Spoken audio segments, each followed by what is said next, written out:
Niklsun here, and welcome to Coming Soon Movie News with Niklsun. I'm your host, and on this show, every Monday, Wednesday, and Friday, we'll be going over all of the day's movie news, as well as going over what it means for the production in general, such as casting decisions, trailer announcements, director announcements, things like that. So, without any further ado, let's get started with today's Hot Topics.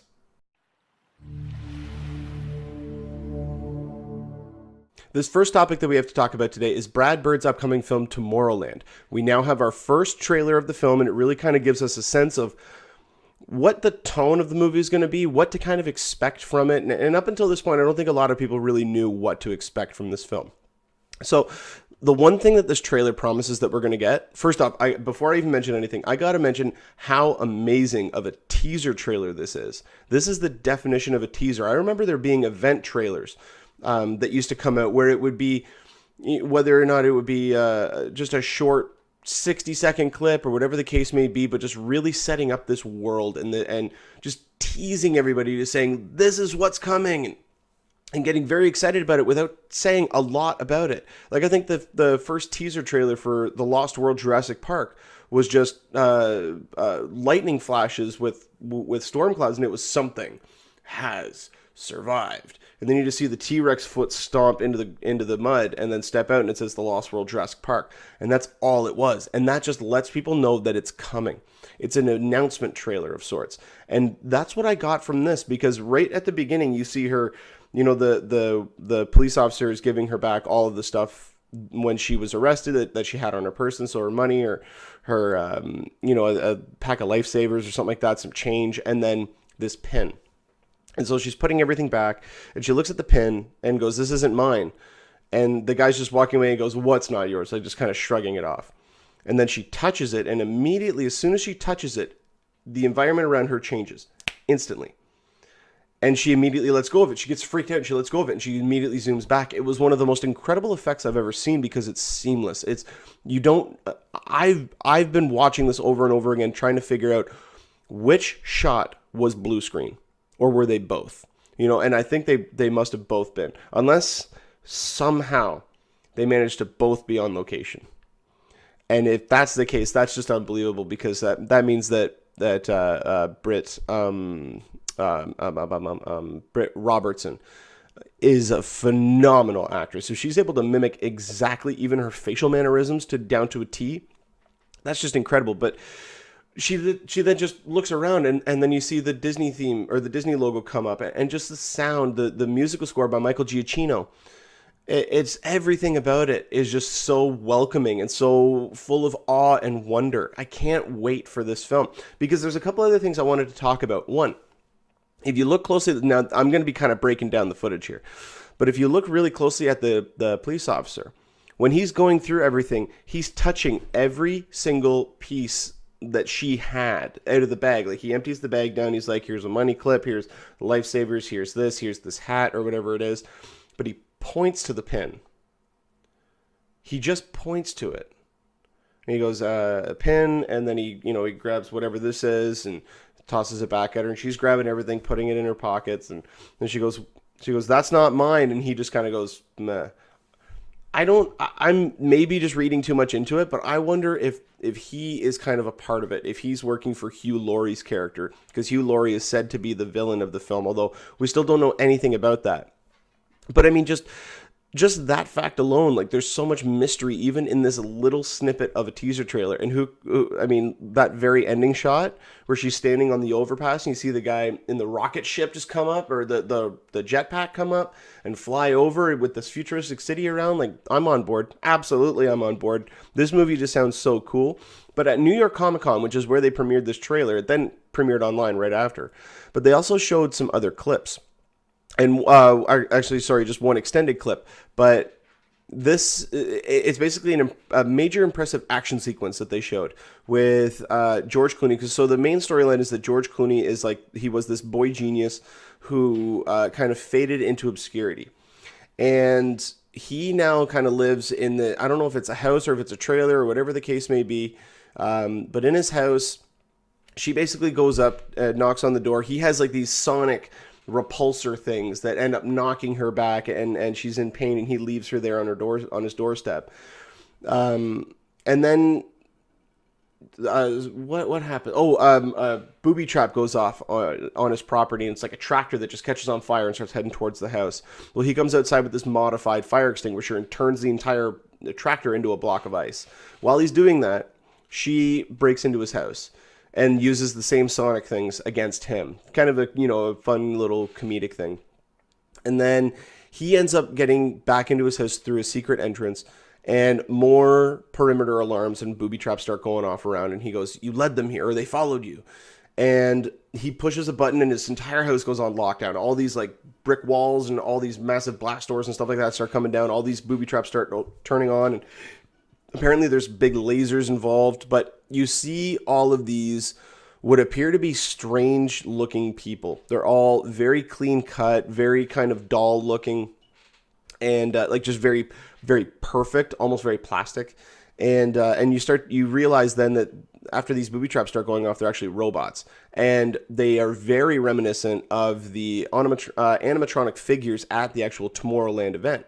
Or ride, I should say, at Disneyland. So, I mean, they're still tying in elements of that ride and of that segment of the theme park. And then they end up getting it, like, things start getting blown up left, right, and center. He's sending off all these lasers and all these bombs and stuff like that. And then they get into his old-fashioned bathtub. The bathtub turns into a rocket ship and flies away and gets them out of there. And that's the end of the footage. I mean, color me intrigued. I am 100% on board with this. This just sounds so fun and imaginative and just, like I said earlier, full of awe and wonder. I cannot wait for this movie. It was originally supposed to come out in December, but they pushed it back to May 22nd of 2015. So we still got a few more months left. But definitely, I got a link to the trailer in the description of this video below. So definitely go and check it out. Because it doesn't show much, but what it does show is just, you want more from it. It just sucks you right in, and it's the perfect definition of a teaser trailer. I'm so on board with this movie. I cannot wait for it. It's going to be opening up May 22nd, so if we get more information about this topic, I will definitely update you guys on here.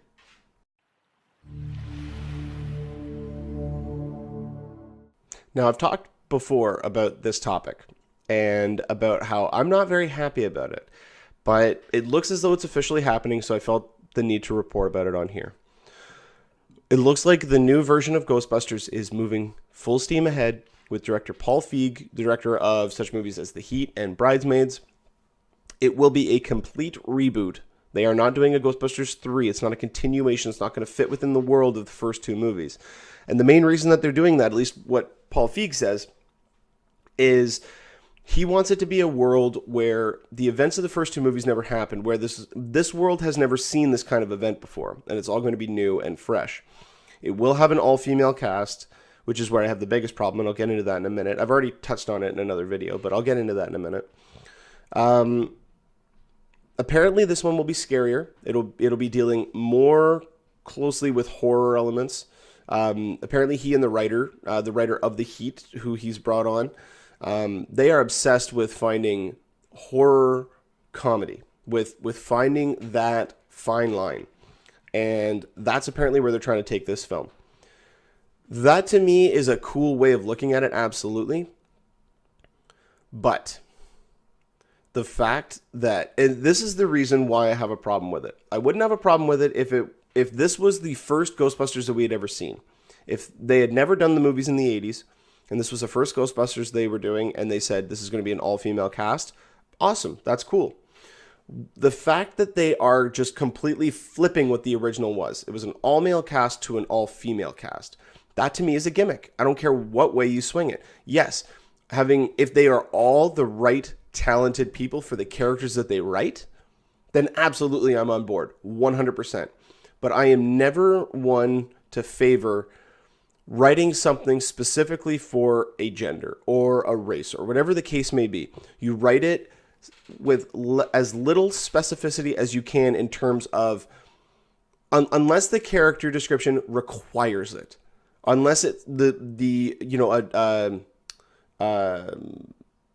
a deep part of the character states that they grew up in the very urban section of New York City or Los Angeles or Atlanta. At that point, I could say, okay, maybe it would lean better to the story if the main character was of a minority. Because of like the story that we're trying to tell, the character points that we're trying to hit, lend themselves to be more credible and more believable if they are somebody of this descent. At that point, that I understand. But coming out and saying, and this is what really irked me, because Paul Feig came out in an interview and he said that he really is only interested in doing movies with female casts. And that to me means he's got tunnel vision. That's like Michael Bay saying, I will only do movies with special effects. I will only do movies with special effects, which is not the case. I mean, look at Pain and Gain. He didn't do special effects in that. I mean, if there were, they were very, very minimal because it was a character story. But it's the exact, or Steven Spielberg saying, I'm only going to do World War II movies. Like, to me, you're pigeonholing yourself because understandable. It's your career. You wanted to make those decisions. Absolutely. You have every right to do so. I'm not trying to take that away. My problem is that you're taking a franchise now that has shown that there is very little support for this. There is not a lot of people out there who want another version. There are a lot of people out there who cherish the original, but they don't want another one. Leave it alone. Like, it doesn't need to be done. Yet Sony, with the problems that they're having, they're looking for a franchise in whatever direction they can go. But bringing somebody in to only do it as a female comedy, that to me is just stupid. Like, to me, that's just dumb. That's a gimmick. That is something just to get, I mean, it kind of goes against the business model, but it's just to get people in the seats for that opening weekend, and that's it. Now, depending on the cast, this, like I said earlier, this could work. My only problem with it, guaranteed they're going to get Melissa McCarthy. And especially after Tammy and after the last couple of movies that she's been in, I'm done with her shtick. She's more Zach Galifianakis than Zach Galifianakis was. She only has one shtick when it comes to comedy. She can do drama. She's a great dramatic actress. Do not get me wrong there. But when it comes to the comedy, at least the comedy that we've been shown, she can only do one. And she's currently doing, Paul Feig is currently doing, I think it's now called Susan Cooper, but it was called Spy, with her and Jason Statham. I'm interested in seeing that, and that may win me over, depending on what he's able to do with that film. But that's another movie with Melissa McCarthy where if she's doing the same thing, then no, I don't want to see her in a Ghostbusters movie because she's going to be the de facto Bill Murray. And they've already come out and said that they are not going to be rehashing the original characters. These are going to be new characters. So, I say again, why are they doing this? To me, it's a stupid decision to do it this way. I mean, Ghostbusters 3 has been having such a long and torturous road to production that to me now it's just like, okay, well, we've had enough of Dan Aykroyd going out in the press and saying, we're going to do this and we're going to do this and we're going to do that we're just going to reboot the whole thing. I understand that. I understand that from a business point. Absolutely. But bringing someone in who says he only has interest in doing films with female casts, well, you all, I don't want that film. I don't want that film. I'm sorry. If it was, like I said, if it was, mostly women and a man, or, half men, half women, or mostly men and a woman, or all men, or anything like that. Like, if it was just a remake of the original and they brought in a woman or two, absolutely. Or if they made 3 of them women and 1 of them a man, that'd be fine. I'm not talking about misogyny or anything like that. I'm talking about the actual gimmick of the marketing ploy that this is going to be. And that's all it is. It is not a vehicle for Amy Poehler and Tina Fey and any of the great female comedians that they're going to get for this film. It's going to be a gimmick. It's going to be saying, hey, you know what? We need to have more women in film, so let's put them in this movie. And oh, watch, it'll be terrible. And it's not going to be terrible because it's all women. It's just because that's just what happens when they do this. When they come out with a gimmick. Look at what happened with female action heroes back in the mid-2000s. What did we get? We got Tomb Raider, we got Elektra, and we got Aeon Flux. And Ultraviolet. All horrible movies. All because they wanted just a female lead. That was all it was. They just wanted a female lead. And go and do it. And they were all terrible. And it was not because they were female driven. It was because that gimmick caused the screenwriters and the producers and the directors to panic. And they had no way of figuring out an actual story outside of just, it's going to be a female action hero. We need this movie out by this date. Write it. And they're like, bad special effects, jumps up on wall, kicks across, bad special effects. Like, it just seems like they are so desperate to get a franchise, they're willing to do anything. They're willing to take any answer. My biggest problem, again, and I keep coming back to this, is Paul Feig saying in an interview, I only want to work with female casts. No. No, I personally am against that because that's pigeonholing yourself. That's saying you're only going to tell one story, and if it doesn't fit that mold, you're not interested. That's not a filmmaker. That's not somebody who's open to telling stories just to tell stories. That's somebody who is out to play up a gimmick, to make a name for himself in a marketing ploy, and that's it. And you know what? Unfortunately, in my personal opinion, I think it's going to backfire. I really do. I kind of hope that it does because I don't want this movie to be made. I don't think it should be made. I mean, maybe later on it could be a complete and utter... I mean, it all depends on what we see. When we start seeing footage from it, it may appear to be different. But on paper, from everything that we've gotten right now, this to me is a horrible decision. I am not behind this whatsoever. I think this is a stupid decision. But who knows? They may end up knocking it out of the park. But as it stands right now, this to me is just a stupid decision. Anyway, if we do get more information about this to clear things up, or we start getting production stills or the first official cast announcements or anything like that, then I will definitely update you guys on here.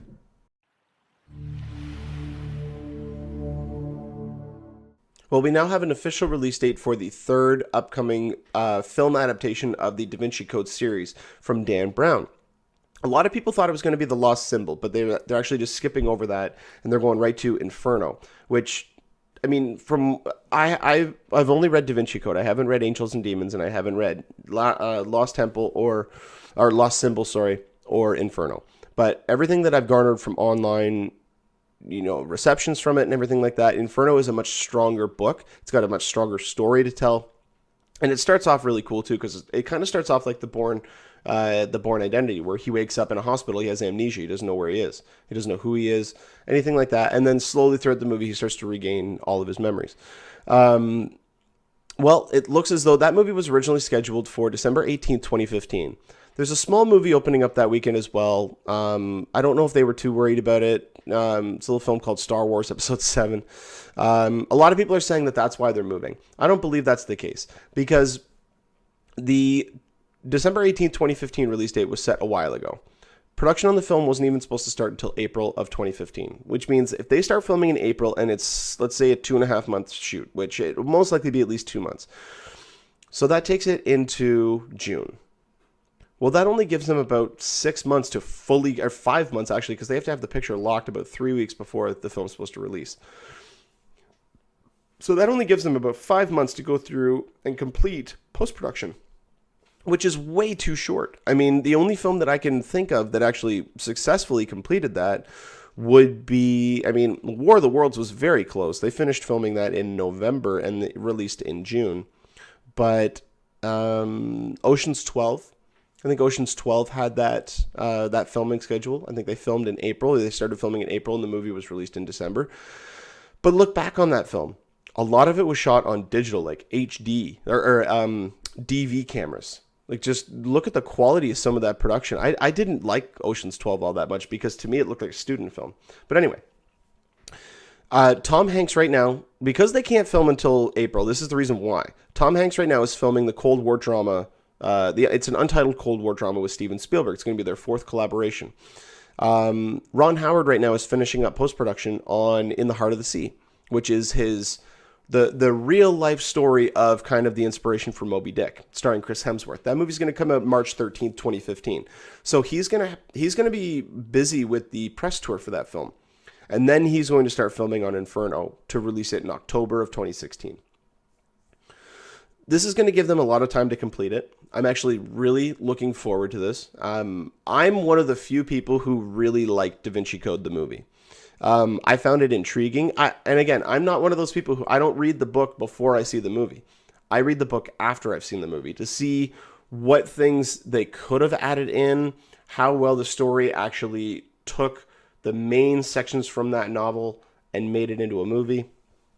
I look for all that kind of stuff. So I really did enjoy Da Vinci Code. I thought Angels and Demons was a little bit faster paced movie, but I enjoyed Da Vinci Code a little bit more. There was more mystery involved with it, and I think that's where we're going to get to with Inferno, because it's dealing with Dante's Inferno. It's dealing with that famous poem.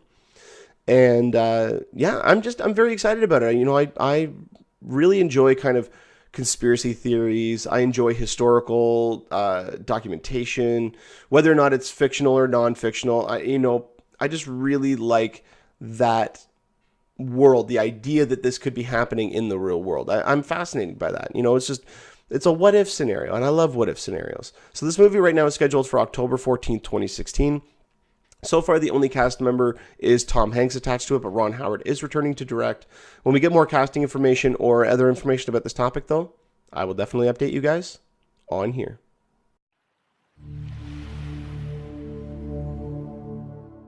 Well, that'll about do it for us here on Coming Soon Movie News with Niklsun. Thank you so much for watching. You guys have been a great audience. Go ahead and click the subscribe button there in the bottom corner. You can get updates whenever we post a new video. You can also find me on Twitter at Niklsun, Niklsun, for all of your movie updates.